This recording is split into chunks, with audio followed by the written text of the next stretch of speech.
ವಿದ್ಯುತ್ ಸಚಿವರು ಉದ್ಘಾಟನೆಗೆ ಬರಲಿಕ್ಕಿದ್ದಾರೆ ಪಟ್ರಮೇಲೆ ಅಂತೇಳಿ ಆಹ್ವಾನ ಪತ್ರಿಕೆ ಮುದ್ರಿಸಿ ಅದನ್ನು ಡಿಪಾರ್ಟ್ಮೆಂಟ್ಗೆ ಕೊಡಿಸಿ. ಇಲ್ಲ ಅಂತ ಹೇಳಿದ ಸಾಮಗ್ರಿಗಳೆಲ್ಲ ಲೋಡು ಪಟ್ರಮೇಲೆ ಬಂದು ಮತ್ತೆ ಉದ್ಘಾಟನೆ ಮಾಡಿ ತೋರಿಸಿದ ಬಗ್ಗೆ ಈ ರೀತಿಯ ವಿಶೇಷ ಪ್ರಯತ್ನದಲ್ಲಿ ಅವರು ವಿದ್ಯುತ್ ಸಂಪರ್ಕ ಒದಗಿಸಿದ್ರು 86-87. ಆನಂತರ 2006-2007 ನಂತರ ರಾಜೀವ್ ಗಾಂಧಿ ವಿದ್ಯುತ್, ಆ ನಂತರ ಅದರ ಹೆಸರು ಬದಲಿ ದೀನದಯಾಳ್ ಯೋಜನೆ, ಅದೆಲ್ಲ ನಂತರ. ಇದು 86-87 ಅಂತ ಹೇಳಿದ್ರೆ ಭಾರಿ ನಾವು ಕಗ್ಗತ್ತಲಾಗಿ ಇದ್ದಂತ ಸಮಯ. ಸೇತುವೆ ಜನಸಂಖ್ಯೆ ಆಧಾರದಲ್ಲಿ ಒಂದು ಗ್ರಾಮಕ್ಕೆ ಅನುದಾನ ಮಂಜೂರಾಯಿತು. ಇಲ್ಲಿ ಯಾವಾಗ ಜನಸಂಖ್ಯೆ ಬಹುಶಃ 1,500 ಇಸ್ವಿ ಜೆ.ಎಚ್. ಪಟೇಲ್ ಮುಖ್ಯಮಂತ್ರಿ, ನಮ್ಮ ವಸಂತ ಬಂಗೇರು ಮುಖ್ಯ ಸಚೇತಕರಾಗಿದ್ದರು. 1,500 ಜನಸಂಖ್ಯೆ ಇತ್ತು. 2 ಸೇತುವೆ, ಅಲ್ಲೊಂದು ಸೇತುವೆ, ಇಲ್ಲಿ ಕೂಡಿಗೆಯಲ್ಲಿ 2 ಸೇತುವೆ ಆಗುವುದು ಅಂತೇಳಿ ಊರಿಂದ ನಮ್ಮ ತಂದೆ ವೆಂಕಟರಮಣ ನೇತೃತ್ವದಲ್ಲಿ ಊರಿನ ಹಲವು ಹಿರಿಯ ಗಣ್ಯರು ನಿರಂತರ ಅವರಿಗೆ ಕೇಳಿಕೊಳ್ತಿದ್ರು. ಒಂದು ಸಂದರ್ಭದಲ್ಲಿ ಬೆಂಗಳೂರಿಗೆ ಹೋಗಿದ್ರು. ಅಲ್ಲಿ ವಿಧಾನಸೌಧದ ಹೊರಗಡೆ ಇವರು ಜನ ಇದ್ದಾರೆ, ಅಲ್ಲಿ ಇದ್ದವರಿಗೆ ವೀರಭದ್ರ ಒಬ್ಬರಿದ್ದಾರೆ, ಮತ್ತೆ ಯಾರು ಇಲ್ಲಿ ಕಾಣ್ತಾ ಇದೆ. ಒಂದು ಸೇತುವೆ ಮಾತ್ರ ಮಂಜೂರಾದ ಫಸ್ಟಿಗೆ. ಒಂದು ಸೇತುವೆ ಮಂಜೂರಾದ ಕೂಡಲೇ ನಮಗೆ ಏನು ಪ್ರಯೋಜನ ಇಲ್ಲ ಅಂತೇಳಿ ಗ್ರಾಮಸ್ಥರು ಒಪ್ಪಲೇ ಇಲ್ಲ. ಅದೇ ಒಂದು ಸೇತುವೆ ಮಂಜೂರಾತಿ ಆದೇಶವನ್ನು ಇವರ ಸಿಟ್ಟು ಅವರ ಮುಖಕ್ಕೆ ಸಿಗುವಂತೆ ಮಾಡಿದರು. ಆ ನಂತರ 2 ಸೇತುವೆಗೆ ಒಪ್ಪಿಗೆ ಸಿಕ್ಕಿತು, 2 ಸೇತುವೆ ಕೂಡ ಆಯಿತು. ಇದು ವಿಶೇಷ ಪ್ರಯತ್ನ.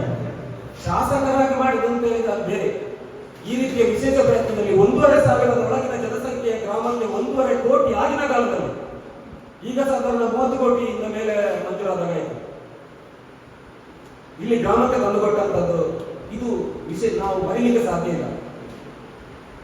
ಶಾಶ್ವತವಾಗಿ ನಮ್ಮ ಗ್ರಾಮಸ್ಥರಿಗೆ ಅದು ಮರೆಯುವಂತ ವಿಚಾರ ಅಲ್ಲ. ಅಷ್ಟು ಮಾತ್ರ ಅಲ್ಲ, ನಿರಂತರವಾಗಿ ಪಟ್ಟಣದಿಂದ ಎಷ್ಟು ಜನ ಹೋಗ್ತಿದ್ರು ಅಂತ ಹೇಳಿ ಸಾಧ್ಯ ಇಲ್ಲ. ಅವರು ಶಾಸಕರಾಗಿರ್ಲಿ, ಮಾಜಿ ಶಾಸಕರಾಗಿರ್ಲಿ, ಪಟ್ಟಣಮೇ ಅವರಿಗೆ ಅವರು ಶಾಸಕರೇ. ಆ ರೀತಿಯ ಇಡೀ ತಾಲೂಕಿನವರಿಗೂ ಶಾಸಕರಾಗಿದ್ರು. ನಾನು ಪಟ್ಟಣ ವಿಚಾರ ಮಾತಾಡ್ತೇನೆ. ಪಂಚಾಯತಿಗೆ ಎಷ್ಟೋ ವಿವಾದಗಳನ್ನು ಬಗೆಹರಿಸಿದ್ರು. ಅನ್ಯಾಯಕ್ಕೊಳಗಾದಾಗ ಯಾನ್ ಉಲ್ಲೆ ಅಂತ ಹೇಳುವಂತ ಅಭಯ ಕೊಟ್ಟವರು ಆನಂತರ ಎಂದು ಹಿಂದೆ ಸರಿತಿರ್ಲಿಲ್ಲ.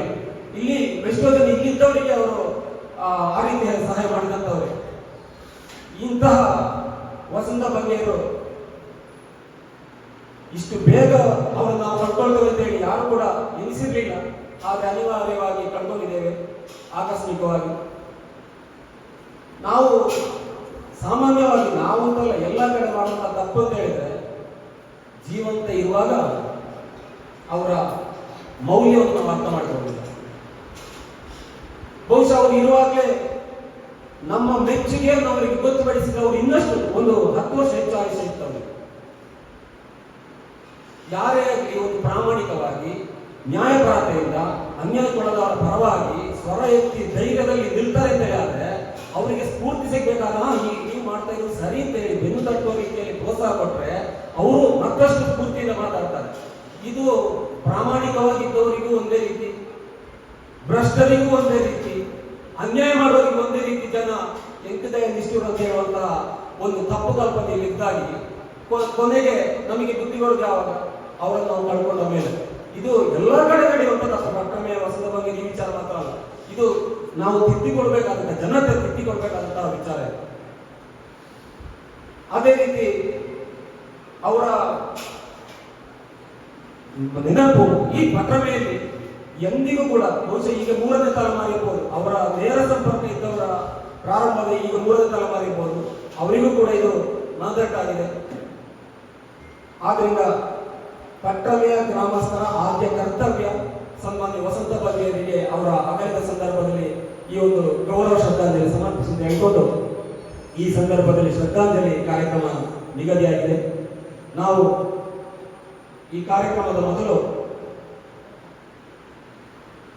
ಅತಿಥಿಗಳು ವೇದಿಕೆಯಲ್ಲಿದ್ದಾರೆ. ಈ ಕಾರ್ಯಕ್ರಮಕ್ಕೆ ಆಗಮಿಸಿದ ಬಂಗೇರ ಅಭಿಮಾನಿಗಳು ಎಲ್ಲರನ್ನು ಸ್ವಾಗತಿಸ್ತಾ, ಮಾಧ್ಯಮದವರಿಗೆ ಅವರು ಕೂಡ ಸ್ವಾಗತಿಸ್ತಾ, ಎಲ್ಲರೂ 1 ನಿಮಿಷ ಎದ್ದು ನಿಂತು ಅವರಿಗೆ ಗೌರವ ಶ್ರದ್ಧಾಂಜಲಿ ಅರ್ಪಿಸಿ ಮೌನ ಪ್ರಾರ್ಥನೆ ಮೂಲಕ ಆನಂತರ ವೇದಿಕೆಯ ಅತಿಥಿಗಳು ಪ್ರಾರಂಭದಲ್ಲಿ, ಆನಂತರ ನಾವೆಲ್ಲರೂ ಪುಷ್ಪಾರ್ಚನೆ ಮಾಡಿ ಅವರಿಗೆ ಒಂದು ಗೌರವ ಸಲ್ಲಿಕೆ ಮಾಡ್ಬೋದು.